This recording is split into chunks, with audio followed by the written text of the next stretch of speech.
Thank you for joining us. Libyan troops commanded by warlord Khalifa Haftar say they've advanced into the southern outskirts of the capital, Tripoli, in a push against the internationally recognized government.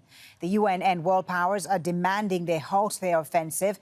Fighting has been going on around the old international airport. Haftar says he wants to, in his words, liberate the city.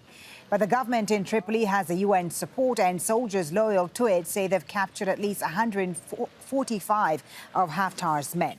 From Tripoli, Mahmoud Abdelwahed reports. The Prime Minister of Libya's UN-backed government, Fayez Sarraj, meeting troops 30 kilometers west of Tripoli.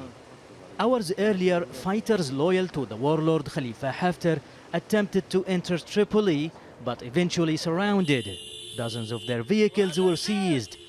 A setback for Haftar, who has ordered his troops, in his words, to liberate Tripoli.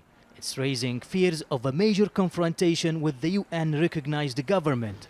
The United Nations Secretary General Antonio Guterres arrived in Tripoli this week. He flew to eastern Libya to meet Haftar in an attempt to ease tensions. He also visited Tobruk, home to Libya's parallel parliament, which is backed by Haftar. I still hope it will be possible to avoid a bloody confrontation in and around Tripoli, and the United Nations remain available to facilitate any political solution able to unify the Libyan institutions. Here in Tripoli, Libyan officials say the capital remains calm, and they're reassuring people who live here that government forces are ready to repel any attack on the city. The situation is normal and there is no form of fighting. Prime Minister Fayez Sarraj has given orders to the air defense to stand up to any possible threat to the lives of civilians.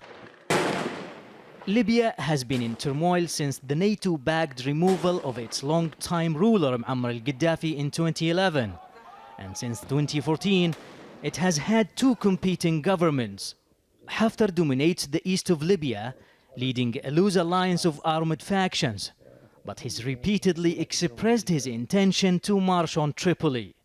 Beyond his military ambitions, some analysts say Haftar's goal is a loud voice in diplomatic efforts to secure a peaceful future. For the last several years, General Haftar has stalled every effort to get him to participate, for real, in diplomatic processes.